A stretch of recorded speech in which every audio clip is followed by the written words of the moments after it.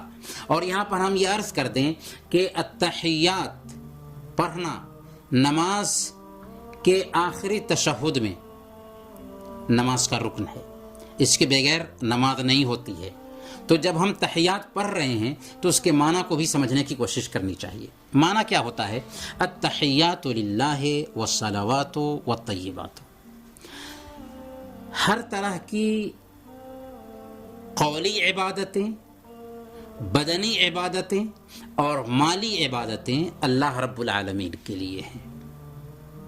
السلام علیک ایھا النبی ورحمۃ اللہ وبرکاتہ، اے نبی آپ پر سلامتی ہو، اللہ کی رحمت ہو اور اس کی برکت ہو۔ یہاں پر ایک اہم مسئلے کی وضاحت کرتے چلیں کہ اللہ کے نبی صلی اللہ علیہ وسلم کی وفات کے بعد کچھ صحابہ السلام علی النبی ورحمۃ اللہ وبرکاتہ کہنے لگے تھے، کیونکہ اللہ کے نبی صلی اللہ علیہ وسلم وفات پا چکے ہیں۔ لیکن چونکہ اللہ کے نبی صلی اللہ علیہ وسلم نے ایسے ہی سکھایا تھا، اس لیے آج ہم ایسے ہی پڑھتے ہیں، لیکن ہمارا یہ عقیدہ ہوتا ہے کہ اللہ کے نبی صلی اللہ علیہ وسلم اس دنیا میں نہیں رہے، وفات پا چکے ہیں۔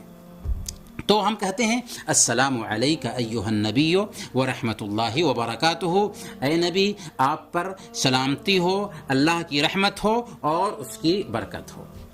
السلام علینا وعلی عباد اللہ الصالحین، ہم سب پر سلامتی ہو۔ ہم سب سے مراد مسجد میں ہم نماز پڑھ رہے ہیں تو امام پر بھی اللہ کی سلامتی ہو، اور سارے مقتدیوں پر اللہ کی سلامتی ہو۔ مقتدیوں میں چاہے انسان ہوں چاہے جنات ہوں، سب پر اللہ کی سلامتی ہو۔ وہاں پہ فرشتے ہیں، ان پر بھی اللہ کی سلامتی ہو۔ السلام علینا، ہم سب پر اللہ کی سلامتی ہو۔ وعلی عباد اللہ الصالحین، اور اللہ کے نیک بندوں پر بھی اللہ کی سلامتی ہو۔ اسی حدیث میں صحیح بخاری اور مسلم کی حدیث ہے، اللہ کے نبی صلی اللہ علیہ وسلم بیان فرماتے ہیں کہ اگر تم یہ کہتے ہو وعلی عباد اللہ الصالحین، تو یہ دعا زمین اور آسمان میں جو بھی اللہ کے نیک بندے ہیں ان سب کو یہ دعا پہنچتی ہے۔ یعنی اگر آپ نماز میں وعلی عباد اللہ الصالحین کہتے ہیں کہ اللہ کے نیک بندوں پر سلامتی ہو، تو جتنے بھی اس دنیا میں اللہ کے نیک بندے ہیں، چاہے وہ زندہ ہوں چاہے مردہ ہوں، سب اس میں شامل ہو جاتے ہیں۔ اسی طریقے سے اللہ کے نیک بندے جنات میں سے ہیں، وہ سب اس میں شامل ہو جاتے ہیں۔ اسی طریقے سے آسمان پر جتنے بھی فرشتے ہیں وہ سب کے سب اس دعا میں شامل ہو جاتے ہیں۔ گویا کہ آپ التحیات میں نماز کے اندر دعا کر رہے ہوتے ہیں دنیا کے تمام اللہ کے نیک بندوں کے لیے، جو زمین پر بھی ہیں اور جو آسمان میں بھی ہیں۔ اگر واقعی دل سے پوچھئے کہ ہمارے ذہن میں یہ بات بیٹھی ہوئی ہو کہ ہم دنیا کے سارے اللہ کے نیک بندوں کے لیے دعا کر رہے ہیں، زمین کی مخلوق، زمین کے اللہ کے نیک بندوں اور آسمان کے اللہ کے نیک بندوں کے لیے دعا کر رہے ہیں، تو ہماری نماز کی کیفیت کیسی ہوگی؟ تو اس کا معنی ذہن میں بیٹھانا چاہیے تاکہ ہمیں نماز کی لذت بھی حاصل ہو سکے۔ اور آخر میں کہتے ہیں اشہد اللہ الہ الا اللہ و اشہد ان محمدن عبدہ و رسولہ، میں گواہی دیتا ہوں کہ اللہ کے علاوہ اور کوئی معبود برحق نہیں، اور میں گواہی دیتا ہوں کہ محمد صلی اللہ علیہ وسلم اللہ کے بندے اور اس کے رسول ہیں۔ تو یہ ہے التحیات، جس کے معنی اور مفہوم کو سمجھنے کی کوشش کرنی چاہیے۔ درود ابراہیمی کیا ہے؟ درود ابراہیمی ہے، اللہ کے نبی صلی اللہ علیہ وسلم نے درود ابراہیمی بھی ہمیں سکھا دیا ہے۔ درود کے مختلف کلمات اللہ کے نبی صلی اللہ علیہ وسلم سے ثابت ہیں، جو مشہور کلمہ ہے اللہم صلی علی محمد وعلی آل محمد کما صلیت علی ابراہیم وعلی آل ابراہیم انک حمید مجید، اللہم بارک علی محمد وعلی آل محمد کما بارکت علی ابراہیم وعلی آل ابراہیم انک حمید مجید۔ یہ بھی صحیح بخاری اور مسلم میں اللہ کے نبی صلی اللہ علیہ وسلم نے یہ درود پڑھنے کی تاکید کی ہے، اور اسے ہم نماز میں پڑھتے ہیں، اور تشہد کے اخیر میں اسے پڑھنا نماز کے ارکان میں سے ایک رکن ہے۔ یعنی اگر ہم نے تحیات نہیں پڑھا، درود شریف نہیں پڑھی، تو ہماری نماز نہیں ہوگی۔ تو درود شریف کا کیا معنی ہوتا ہے؟ اللہم صلی علی محمد وعلی آل محمد، کہ اے اللہ محمد صلی اللہ علیہ وسلم پر سلامتی بھیج، جیسا اور محمد صلی اللہ علیہ وسلم کے آل پر سلامتی بھیج، کما صلیت علی ابراہیم وعلی آل ابراہیم انک حمید مجید، جیسا کہ تو نے سلامتی بھیجی ابراہیم علیہ السلام پر اور ابراہیم علیہ السلام کے آل پر، بے شک تو تعریف والا اور بزرگی والا ہے۔ وبارک علی محمد وعلی آل محمد کما بارکت علی ابراہیم وعلی آل ابراہیم انک حمید مجید، اور اے اللہ برکت نازل فرما محمد صلی اللہ علیہ وسلم پر اور محمد صلی اللہ علیہ وسلم کے آل پر، جیسا کہ تو نے برکت نازل فرمایا ابراہیم علیہ السلام پر اور ابراہیم علیہ السلام کے آل پر، بے شک تو تعریف والا اور بزرگی والا ہے۔ تو درود ابراہیمی کا معنی کیا ہوا؟ درود ابراہیمی کا معنی یہ ہوا کہ اے اللہ تو رحمت نازل فرما محمد صلی اللہ علیہ وسلم پر اور محمد صلی اللہ علیہ وسلم کے آل پر، جیسا کہ تو نے رحمت نازل کیا ابراہیم علیہ السلام پر اور ابراہیم علیہ السلام کے آل پر، بے شک تو تعریف والا اور بزرگی والا ہے۔ اے اللہ تو برکت نازل فرما محمد صلی اللہ علیہ وسلم پر اور محمد صلی اللہ علیہ وسلم کے آل پر، جیسا کہ تو نے برکت نازل فرمائی ابراہیم علیہ السلام پر اور ابراہیم علیہ السلام کے آل پر، بے شک تو بزرگی والا اور تعریف والا ہے۔ اگر ہم درود ابراہیمی کے معنی کو جانتے ہوں گے تو کیا مزہ آئے گا نماز میں، اس کا اندازہ ہم خود لگا سکتے ہیں۔ تو یہ ہے درود ابراہیمی۔ لیکن درود لکھی، درود تاج، درود تنجینہ، اس طرح کے درود خانہ ساز ہیں، ان کو چھوڑ کر کے جو مسنون درود ہے اس کا اہتمام کرنے کی کوشش کرنی چاہیے۔ محترم بھائیو، انہیں چند کلمات کے ساتھ ہم آپ سے رخصت ہوتے ہیں، اگلے ایپیسوڈ میں انشاءاللہ پھر ملیں گے، تب تک کے لیے اجازت دیجیے۔ وصلی اللہ علی نبینا محمد وعلی آلہ وصحبہ اجمعین۔